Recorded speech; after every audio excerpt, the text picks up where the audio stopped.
Imagine cruising. More than just a cruise. Visit imaginecruising.co.uk now to find your dream holiday.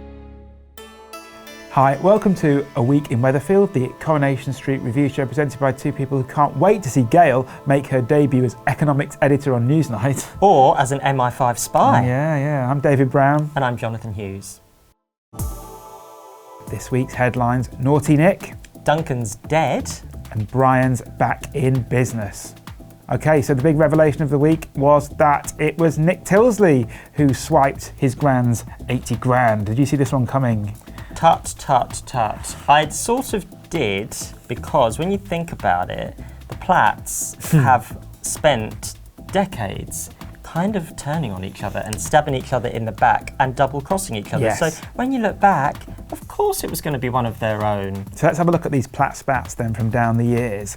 Where do we start? My gosh. Well, let's start with the brothers, David and Nick. Yeah. Because David basically engineered the van crash, which ended up with Nick getting permanent brain damage. That's right. Which still goes on. That all came about as a result of Nick sleeping with David's tragically now dead wife Kylie, which was very nice of him to kind of try and that was a double cross. A double cross in a double bed, as I recall, because it was Nick's wedding to Leanne that got called off at the last minute. That's so right. Shame to put waste a honeymoon suite. We've had Gail being pushed down the stairs by David after he made her think that Richard Hillman was still alive. Oh, that was, yes. There was also the fact that she ordered Tina, David's girlfriend, to have a secret abortion without David even know she was pregnant. Yeah. I can't remember whether the stair pushing incident was because David posed as his dead serial killer stepdad or his mum arranged a secret abortion of his child. I mean, whichever way. Take your pick, really. Whichever way Gail was eating Axminster by the end. It didn't end well for Gail. No. Sarah also planted drugs on David to frame him for being a drug dealer. That's you right. know, siblings. The list goes on, basically, doesn't it? But what this means... no surprise that he stole 80 grand off his gran. What this means, though, of course, is that Audrey is pointing the finger of suspicion in entirely the wrong direction because she is under the impression that it was Claudia who took the money. Yeah, or Claudia colluding with Lewis. Yes. Oh, yeah. That was more like it, wasn't it? Yeah. But now Lewis, sadly, R.I.P. Yes. She kind of has got the wrong end of the stick, but sadly she doesn't realise that her grandson's betrayed her, and there was quite an embarrassing showdown. I loved it though, didn't you, at the funeral? I kind of think, when people say, oh, it was classic Corrie, it's a very overused phrase, but I have to say the phrase is never better used than this week's funeral episode. Absolute classic Corrie, comedy gold.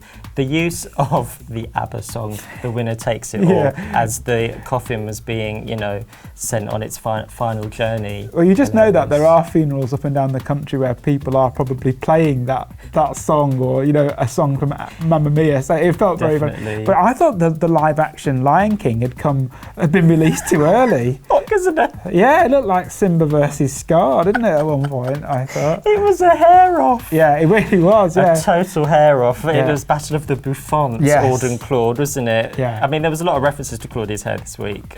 But yeah, a total hair off, I think. And the fact it was an ABBA song, I thought was quite good because I kind of thought they look a bit like Annifrid and Agneta, don't they? Do. It's like a reunion. Yeah. This is the ABBA reunion. Yeah, one of them should be looking like to camera.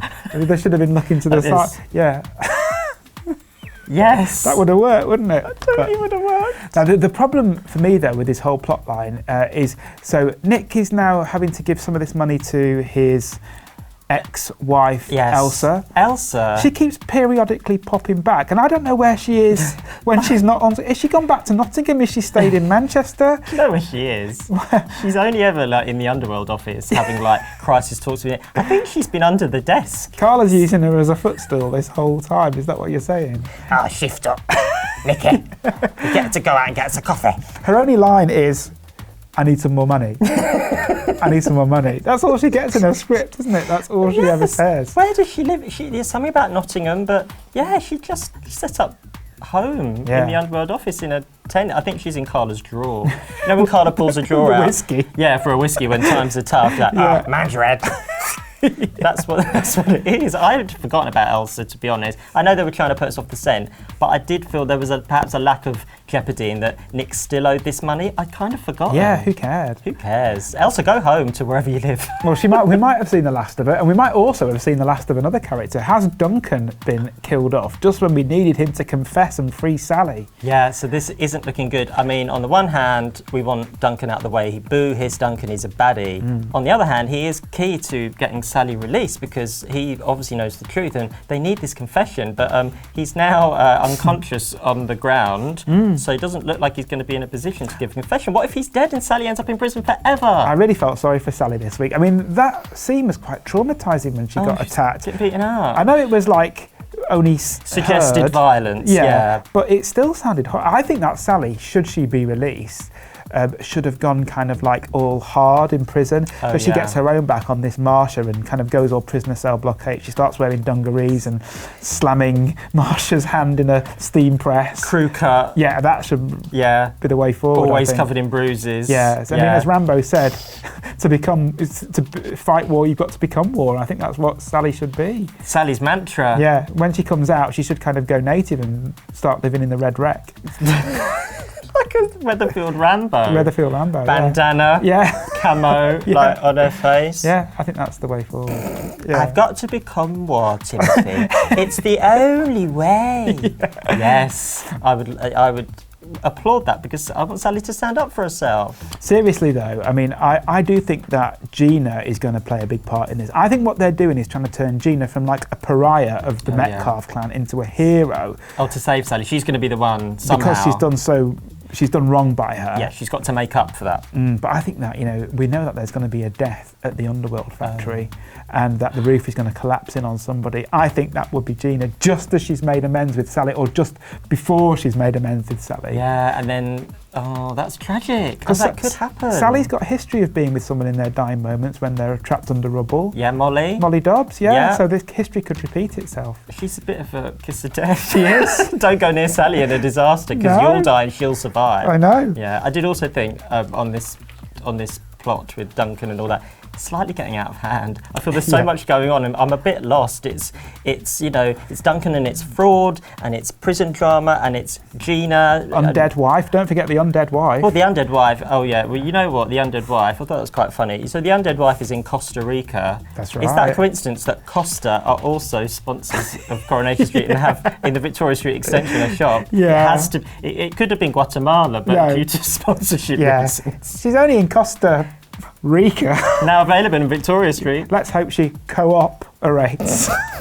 We know what you're doing, Corrie. Yeah. We're no fools. Have you noticed that Costa and Co-op on Victoria Street? Yeah. Nobody's ever in there. Nobody shops there. Nobody works there. No one's ever been in. Yeah, I think it's indicative of the... it's a metaphor for the death of the High Street. Yeah, the collapse of the British High Street. Mary Porter's is wandering around outside. Well, speaking of that, another business could be going bump soon if Brian continues the way he's doing. Brian, for some reason, after his triumph at Christmas where he got the better of horrible Phil, just decided it in the space of one scene that he wasn't going to be a teacher anymore. So he's going to jack it all in. We were all behind Brian, finding his mojo when it came to teaching and really, rediscovering that was his vocation. Yes. That was he was put on this earth to do. It's like Dead Poets Society. It was. Everyone threw Phil out, didn't they? Brian's the best teacher ever. And then he comes into lunchtime with the rose. I went to the green room. It's not for me. Yeah. So it's like me saying, I don't want to work at Radio Times anymore. I think I'll do a paper round instead. Yeah, you might as well. Yeah. But what on earth? So but he's got a new idea, which is going terribly. Which is just to eat all of Rita's stock. Basically. Eating all the sweets. Yeah, and send all the magazines out to the wrong addresses. Oh yes, that could get even more embarrassing. Yes. So we had National Geographic or National Pornographic ended up at Beth's. She wasn't pleased. No. Could other mix-ups be forthcoming, do you think? So I guess what if Ken got Kebab Shop Quarterly that Chesney orders? Yeah. And then what would Chesney get in the London Review of Books? What's this? I think this is meant for number one. Don't know what's going on. And then Ken's going, I'm not really sure this is my bag. Yes. I think kebab shops are a bit of a thing of the past. Yeah, I'm eating less red meat in 2019. Yeah. So, yeah, it's... Could get embarrassing. I'm not sure where this is heading at all. I mean, join us in 7 days' time to find out if Norris is going to come back to boarded up storefront and half-eaten cola cubes on the ground. It could happen. Could. We'll be back with another week in Weatherfield. Escape the drama with Imagine Cruising. Visit imaginecruising.co.uk now to find your dream holiday.